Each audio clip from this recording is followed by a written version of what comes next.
আসসালামু আলাইকুম। পাখির এই কলবাকলির শব্দের মাঝে তাদের সবাইকে শুভেচ্ছা জানাচ্ছি আমার নতুন একটা ভিডিওতে। শুনতে পাচ্ছেন চারদিকে পাখির মধুর ডাক। তো আসলে আজকে একটা ঔষধি গাছ সম্পর্কে আপনাদেরকে বলবো। আমাদের এলাকার ভাষায় গাছটির নাম হলো কালো সুতা গাছ। আমি আর খালাম্মা গিয়েছিলাম আর কি এই কালো সুতা গাছ ওঠানোর জন্য। আমাদের বাড়ির পিছনে একটা জায়গা আছে আর কি। এগুলো সাধারণত এরকম হালকা একটু জলাশয়ের মধ্যে হয়। ওই গাছের আসলে অনেক গুণাগুণ, এটা আসলে ঔষধি গাছ। তো আমি আর খালাম্মা তুলতে যাই আর কি। আমিও তেমন ভালো চিনি না এই গাছটা আসলে, তো খালাম্মা ভালো চিনি, তাই খালাম্মা গাছগুলো তুলতেছিল। এই গাছগুলো চেনার আসল উপায় হলো এই গাছগুলার মধ্যে সাদা ফুল ফুটে। এই সাদা ফুল দেখে আসলে গাছগুলো চেনার সহজ উপায়।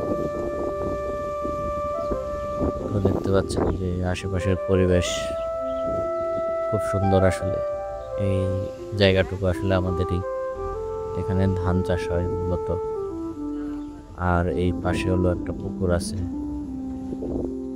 চারদিকে নির্মল বাতাস, প্রচুর বাতাস আশেপাশে।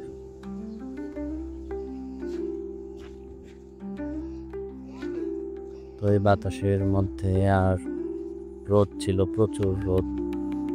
বৃষ্টিতে গাছগুলো ডুবে গেছিল। খালাম্মা দেখাইতেছিল আর কি গাছগুলা।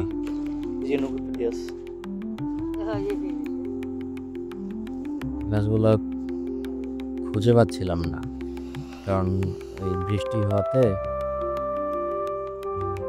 পানির নিচে তলায় গেছে আর কি, যার কারণে গাছগুলো খুঁজে পেতে আর কি একটু সমস্যা হচ্ছিল। তারপরেও অনেক গাছই তুলি আর কি। এগুলা গাছের গুণাগুণ আসলে অনেক। যদি কিছু গুণাগুণের কথা বলি আর কি, এই গাছের পাতা আসলে চুলের জন্য খুবই উপকারী। এটা যদি চুলে লাগানো যায় তাহলে চুল কালো, ঘন এবং শক্তিশালী চুল হয়। এটা আসলে এই গাছের পাতা সরাসরি বেটে সরাসরি একদম মাথায় লাগানো যায় আর কি। আবার অনেকে আবার নারকেল তেলের সাথে এই গাছের রস মিক্স করে দেন, আবার চুলে লাগাতে পারে আর কি। এছাড়া এই পাতা দিয়ে আর কি কোথাও যদি কেটে যায়, সেক্ষেত্রে সেই ক্ষতস্থানেও এই পাতা যদি দেওয়া যায়, তো ওই সেই ক্ষতস্থানের যে রক্ত, সেই রক্ত নিমিশেই বন্ধ হয়ে যায় আর কি। আর কোথাও কোনো ক্ষত থাকলে এই পাতা যদি দেওয়া যায়, সেই ক্ষতটাও খুব তাড়াতাড়ি সারে। তাছাড়া ডায়াবেটিসের জন্য এই পাতাটা খুবই দরকারি। এই পাতা ধরেন সিদ্ধ করে যে রসটা বের হবে, সেই রসটা যদি পান করা যায়, তাহলে আপনাদের শর্করার যে মাত্রা রক্তের মধ্যে, সেই শর্করার মাত্রা কমে যায় আসলে। তো এই পাতা আসলে অনেক গুণাগুণ বলে শেষ করা যাবে না। আবার ধরেন যাদের পেটের সমস্যা আছে, জন্ডিস আছে বা হেপাটাইটিসের মতো রোগ আছে। তো সেটার জন্য আসলে এই গাছ আসলে খুবই উপকারী। এটা সবচেয়ে উপকার হয় সকালে খালি পেটে সকালে যদি এই গাছের রস খাওয়া যায় সেক্ষেত্রে সবচেয়ে বেশি উপকার পাওয়া যায়। তাছাড়া যাদের চর্মরোগ আছে সেই চর্মরোগেও এই ওষুধটা ব্যবহার করতে পারে আর কি।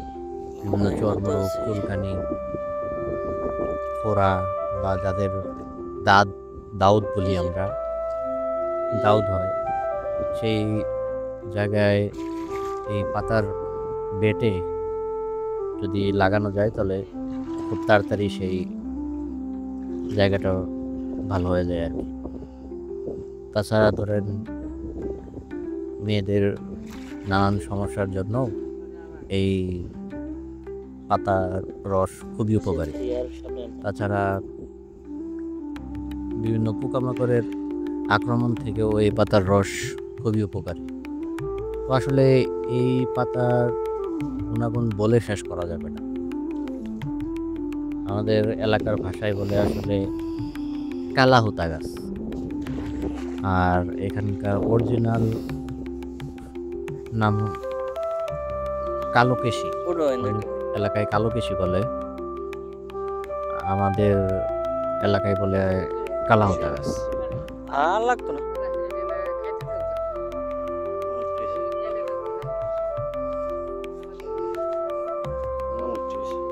তো অনেকগুলা গাছ তোলা হয় আর কি।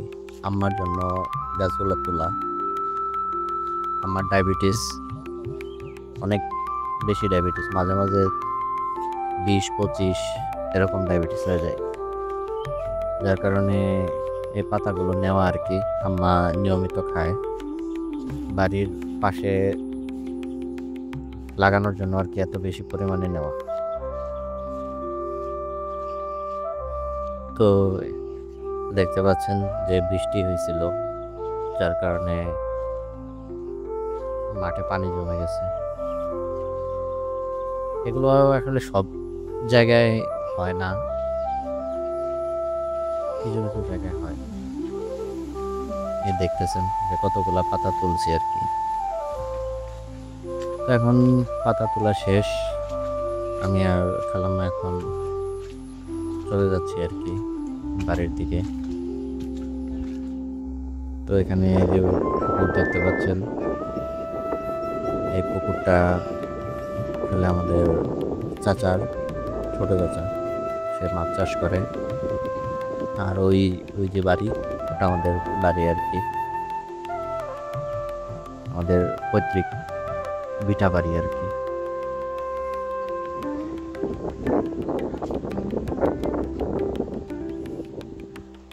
দুই ধারে পুকুর। আমাদের এলাকায় প্রচুর মাছ চাষ হয়, যার কারণে প্রচুর পরিমাণে পুকুর।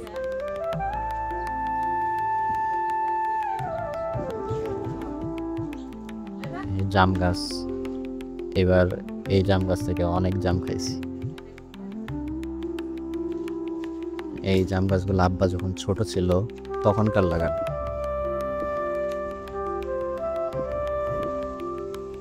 তো এখন চলে যাচ্ছি আর কি খালাম্মার বাড়িতে আর কি, ওখানে বেশিরভাগ থাকা হয়। তো আজকের ভিডিও এই পর্যন্তই। আশা করি সবাই গাছটা সম্পর্কে জানতে পারছেন। সবাই ভালো থাকবেন। আসসালামু আলাইকুম।